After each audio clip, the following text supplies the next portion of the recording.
আজকে অনেকজন এসে প্রশ্ন করে, হুজুর আমি খুব পেরেশানের মধ্যে আছি, আমি খুব চিন্তিত, আমার এই অভ্যাসটা আমার থেকে চলে যাচ্ছে না কেন, আমি সবসময় পেরেশানি থাকি, ডিপ্রেশনের মধ্যে থাকি, আমাকে এমন কিছু নসিহা পেশ করুন যাতে করে আমার অন্তরের যত জ্বালা সবগুলো যেন দূর হয়ে যায়। তাই তাদের লক্ষ্য উদ্দেশ্যে আমি বলবো, তারাও বলে তাকে, হুজুর এত লম্বা চড়া ওয়াজের দরকার নাই, আমাদেরকে সংক্ষিপ্ত অনুসারে কিছু ওয়াজ করুন। আমিও বলি সংক্ষিপ্ত অনুসার ওয়াজটাই ভালো, লম্বা চড়া ওয়াজের দরকার নাই। যার আমল পরিবর্তন করার জন্য নিজ থেকে যে বলবে হুজুর আমাকে সংক্ষিপ্ত অনুসারে ওয়াজ করুন, আমি বলবো তার এই সংক্ষিপ্ত অনুসারে ওয়াজটাই তার জীবন পাল্টে দিবে। সুবহানাল্লাহ। তাই আজকে আমি বুনিয়াদি 5টি বিষয় সম্পর্কে আলোচনা করব, প্রধান প্রধান বিষয় যেগুলোর কারণে আমাদের জীবন সফলতা আসতেছে না। যে 5টি জিনিস আমাদের জীবনের মধ্যে ঘাটতি রয়ে গেছে, যে ঘাটতিগুলো আমরা যদি একটু কাটিয়ে তুলতে পারি, সেই জিনিসগুলোর প্রতি যখন আমরা সচেতন হব তখন আমার জীবন পাল্টে যাবে। সুবহানাল্লাহ। তার মধ্যে প্রথম একটি কাজ হচ্ছে আমরা সবসময় উদাসীনতার মধ্যে থাকি, সেটা হচ্ছে ইলম ফর আমল করা, ইলম অনুযায়ী আমল করা। প্রথম আমাদের মধ্যে একটা ঘাটতি দেখা যায়, জিনিস হচ্ছে মৌলিক বিষয়, আমাদের আল্লাহ তাআলা যতটুকু ইলম দান করেছে সেই অনুযায়ী আমরা আমল করি না, এটাই সবচেয়ে আমাদের ব্যর্থতা। তবে আজকে যুবক ভাইদের যখন বলা হয় আপনি ইলম অনুযায়ী আমল করুন, তখন যুবক ভাইরা বলে সেটা তো উলামায়ে কেরামদের সাথে নির্দিষ্ট, কারণ উলামায়ে কেরামদের তো ইলম আছে, তারাই তো ইলম অনুযায়ী আমল করবে। না ভাই, এটা অনেক বড় মারাত্মক ভুল।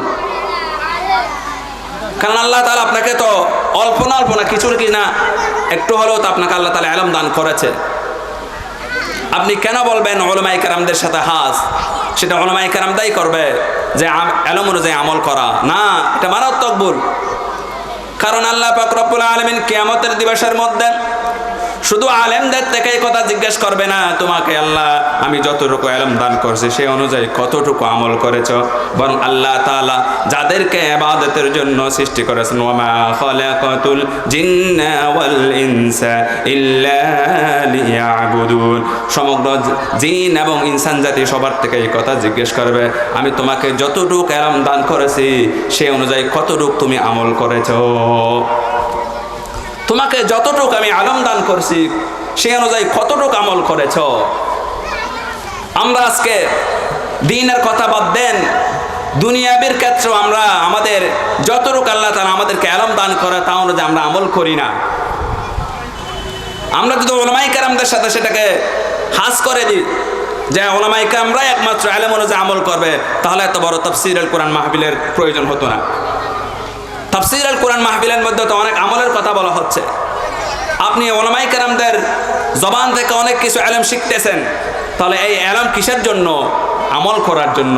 আর আমরা সেই ইলম অনুযায়ী কখনো আমল করি না। দ্বীনি ক্ষেত্রে তো দূরের কথা, দুনিয়াবি ক্ষেত্রে আমল করি না। কয়েকটা সামান্য এক্সাম্পল দিলে আপনারা বুঝতে পারবেন। এই ইলম সবার আছে যে ধৈর্য ধারণ করা এটা অনেক বড় কাজ, ধৈর্যের ফল মিষ্টি, এটা সবাই জানে। এত শর্ত আমরা কেউ ধৈর্য ধারণ করি না, আমরা সেই ধৈর্যের যে ফল আছে সেই ইলম অনুযায়ী আমরা কেউ আমল করি না। বিশেষভাবে আমাদের বাঙালিদের অভ্যাস, ডাক্তারখানায় গেলেন, আপনার সিরিয়াল অনেক দূরে, আপনি কম্পাউন্ডারকে এগিয়ে যেয়ে বলতেছেন আমার নাম্বার কত, আপনার নাম্বার অনেক দূরে, তবুও বারবার তাকে বিরক্ত করতেছেন। এবং সময় হয় যে অনেক সময় যে তাকে ঘুষ দিয়ে হলো রুগী আগে দেখাতে হবে। এভাবে আপনি গাড়িতে চড়তেছেন, এক পাশ দিয়ে জ্যাম লেগে গেল, আরেক পাশ দিয়ে খালি, সেটা কিন্তু আপনার সাইড না, আপনার রং সাইড। কিন্তু ড্রাইভার সাহেব কি করে? ধৈর্য ধারণ করতে পারে না। 5টা মিনিট যদি ধৈর্য ধারণ করতো তাহলে স্বাভাবিক অবস্থায় ফিরে আসতো, কিন্তু সেই ধৈর্য ধারণ করতে পারে না, সে রং সাইডে ঢুকাই দেয়। আরো প্যাসেঞ্জার যারা আছে তারাও তো বলে, ভাই হুজুর ড্রাইভার সাহেব অনেক ভালো কাজ করেছেন, আমরা 3টা গাড়ি হলো কি করতে পেরেছি, ওভারটেক করতে পেরেছি। তাহলে আমাদের বাঙালিরা একদম ধৈর্যের পরীক্ষাতে দিয়ে কেউ রাজি নয়।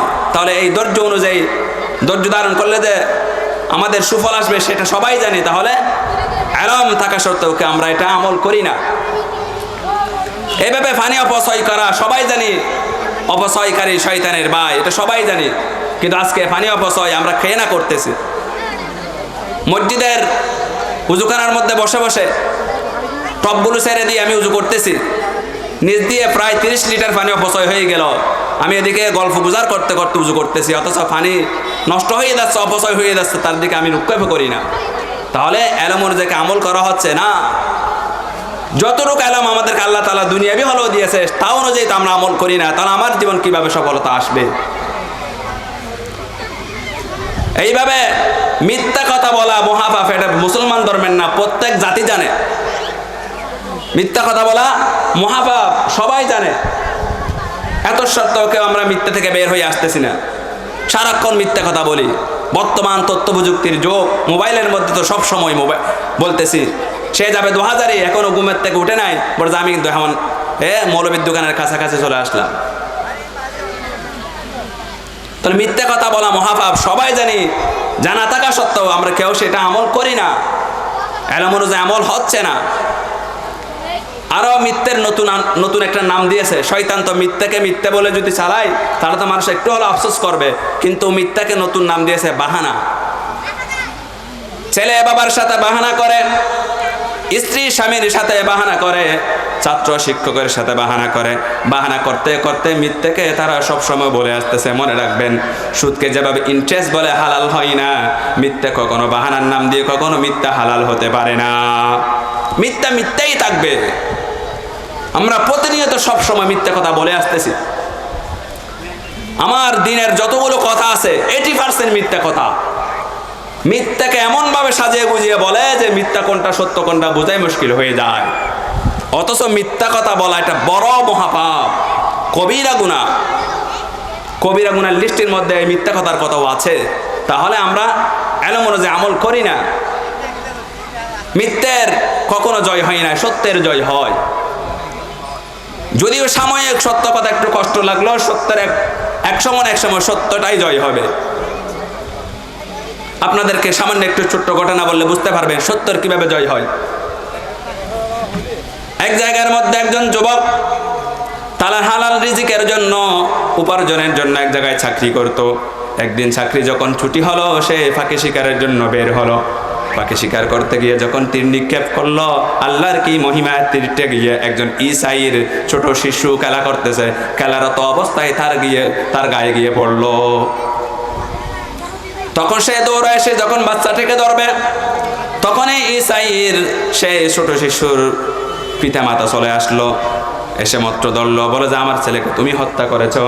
কিন্তু ভাই মুসলমান ওই যুবক বুঝাতে যাচ্ছে, না না, আমি নিজে ইচ্ছাকৃতভাবে আমি হত্যা করি নাই, বরং আমার ভুলের কারণে আপনার ছেলের গায়ে এসে লেগেছে। তখন পার্শ্ববর্তী যারা ছিল তারা সবাই তাকে পরামর্শ দিল, আমাদের এখানে একজন কাজী মুসলমান আছে, মুসলিম কাজী আছে, একজন বিচারপতি রয়েছে, তাকে আপনি বিচার দিতে পারেন, সে অনেক সুন্দর ফয়সালা দিবে। সবাই মিলে কাজীর দরবারে যখন গেল, কাজীকে সমস্ত ঘটনা খুলে বলল। ওই যুবক, মুসলমান যুবক, সমস্ত ঘটনা খুলে বলল, হুজুর আমি এরকম করেছিলাম, হঠাৎ ভুলে গিয়ে ওই শিশুর গায়ে লাগছিল। তখন কাজী সাহেব বলে, আমার 2টা অপশন আছে, তোমাকে 2টা অপশন দিব, তুমি যে কোনো একটাকে নির্বাচিত করতে পারো। একটা হচ্ছে অপশন, তুমি ওই যাকে হত্যা করেছো তার পিতামাতাকে বুঝিয়ে সুঝিয়ে তাকে বুঝাও, অথবা ইন্নান নাফসা বিন নাফস, জানের বদলা জান, তোমাকে ফাঁসি দেওয়া হবে। বাইরে বন্ধুগণ আমার, সেই মুসলিম যুবক ওই ঈসাইদের কাছে বোঝানোর জন্য গেল, আমার তো ভুল হয়ে গেছে, আপনারা কি আমাকে ক্ষমা করবেন না? কিন্তু ঈসাইরা তারা তো মুসলিম না, তারা বেঈমান দল, তারা তো কখনো বিশ্বাস করতেছে না মুসলমানদেরকে। বলে যে না না, আমি কখনো বিশ্বাস করি না, আমরা কখনো বিশ্বাস করি না, তোমার অবশ্যই আমার ছেলের হত্যার বদলা তোমাকে ফাঁসি দেওয়া হবে। শেষ পর্যন্ত ফাঁসির রায় দিয়ে দিল। কাজী সাহেবের ফয়সালা অনুযায়ী আগামী শুক্রবার জুমার নামাজের পরে তোমার কি হবে? ফাঁসি হবে। যুবক চিন্তায় পড়ে গেল, হাই হাই, আমার যে ফাঁসি হবে, এদিকে আমার পিতামাতা বাড়ির মধ্যে আছে, আমি তো তাদেরকে বলি নাই আমার যে এরকম অবস্থা, কারণ আমি যদি না বলি, আমি যদি এখানে ফাঁসি কাস্টে ঝুলে যদি আমি মৃত্যুবরণ করি, তাহলে আমার পিতামাতা আমার জন্য টেনশন করবে। জেলের সুপারিনটেন্ডেন্টের কাছে গিয়ে বলল, ভাই দেখেন আমার এই অবস্থা, আমার পিতামাতা ঘরের মধ্যে কেউ জানে না, আমার জিম্মাদারিতে একটু যদি একটু আপনি আসেন কিছু সময়ের জন্য, আমি শুধু বাড়িতে গিয়ে আমার পিতামাতাকে আমার সব কথা বলে আসবো, আমার এই অবস্থার কথা। সুপারিনটেন্ডেন্ট খুব ভালো মানুষ ছিল, বলে ঠিক আছে আমি বুঝতে পারলাম, তুমি তোমার বাড়িতে গিয়ে সব কিছু বলে এসো, তোমার জায়গায় আমি থাকি। কার জায়গায়? একজন ফাঁসির আসামির জায়গায় একদম সাধারণ মানুষ, তার কোনো অপরাধ নাই, তার জিম্মাদারি নিয়ে তার জায়গায় বসলো। শুক্রবার চলে আসলো, অনেক দূরের পথ ছিল। মানুষ তাকে বোকা বলতেছে, হাই হাই তুমি এত বড় জিম্মাদারি কেন নিলা? ফাঁসির আসামি কখনো যে আবার ফিরে আসতে পারে, সে তো তোমাকে বাহানা দিয়ে, তোমাকে মিথ্যের আশ্রয় দিয়ে তোমার থেকে পলায়ন করেছে, তুমি সেটা কেন বিশ্বাস করলা? সুপারিনটেন্ডেন্ট বলে, না না, এটা কখনো হতে পারে না, মুসলমান কখনো মিথ্যা কথা বলতে পারে না, অবশ্যই অবশ্যই ওই ব্যক্তি আমার কাছে আসবেই, মুসলমান কখনো মিথ্যাবাদী হতে পারে না। ভাইরা বন্ধুগণ আমার, শুক্রবার যখন চলে আসলো, ফাঁসির কাষ্ঠের মধ্যে এখনো পর্যন্ত ওই আসামি আসতেছে না। শেষে নিরুপায় হয়ে ওই সুপারিনটেন্ডেন্টকে যখন তুলতে লাগলো, তখন দূর থেকে দেখা যায় একজন যুবক আসতেছে, একটু যুবকের মতো লাগতেছে, কে জানে আসতেছে। তখন কাজী সাহেব বলে, দাঁড়াও দাঁড়াও, মনে হয় কে আসতেছে। কিছুক্ষণ পর দেখা গেল ওই যুবক মুসলমান যুবক, আলহামদুলিল্লাহ চলে আসছে, সুবহানাল্লাহ। চলে আসলো, আসা মাত্র এই সুপারিনটেন্ডেন্টের কাছে বলে, ভাই আমার ক্ষমা করে দিবেন, আমার আসার সময় মাঝপথে নদী পড়ে গেছিল, আমি সাঁতারও জানি না, সাঁতার কাটে আসবো, মাঝে আসতে দেরি হয়ে গেছে, তাই আজকে আমার একটু দেরি হয়ে গেল, আপনি আপনার জায়গায় চলে যান। বাইরে বন্ধুগণ আমার মুসলমান ভাইয়ের সত্যবাদিতা দেখে ওই মুসলমান যাকে হত্যা করেছিল তার ইসাইরা দুইটা ঘোষণা দিল, কাজী সাহেবকে বলল, কাজী সাহেব আমার এই মুসলমানের ভাইয়ের এমন বিশ্বাসতা দেখে আমার মনের মধ্যে এমন জায়গা জাগলো, আল্লাহু আকবার, আমি দুইটা ঘোষণা করতেছি। একটা হলো আমার ছেলের কাতেলের বিনিময়ে যে হত্যার জন্য আমি যে মামলা দিয়েছিলাম, সেই মামলা আমি ফিরিয়ে নিলাম, সুবহানাল্লাহ। এবং দ্বিতীয় আরেকটি ঘোষণা দিতেছি, ওই মুসলমান ভাই যে ধর্মের অনুসারী, সেই ধর্ম আমি গ্রহণ করলাম, তথা ইসলাম ধর্ম আমি গ্রহণ করলাম, সুবহানাল্লাহ, লা ইলাহা ইল্লাল্লাহু মুহাম্মাদুর রাসূলুল্লাহ, আল্লাহু আকবার। তাহলে সত্যের জয় অবশ্যই হবে। তাহলে আমরা প্রতিনিয়ত সবসময় মিথ্যা কথাই বলে আসতেছি। ভাইরা আমার, সাধারণ মনে করতেছি নয়, গুরুত্বপূর্ণ বিষয় এটা হচ্ছে আমাদের মধ্যে, যেটা সব সময় প্রতিনিয়ত আমরা সব সময় ছোট বাচ্চাদেরকেও মিথ্যা কথায় মধ্যে অভ্যস্ত করতেছি, অথচ ছোট বাচ্চারা আমাদের থেকে শিখবে, কিন্তু আমরা তাদেরকে সব সময় মিথ্যা মিথ্যা মিথ্যা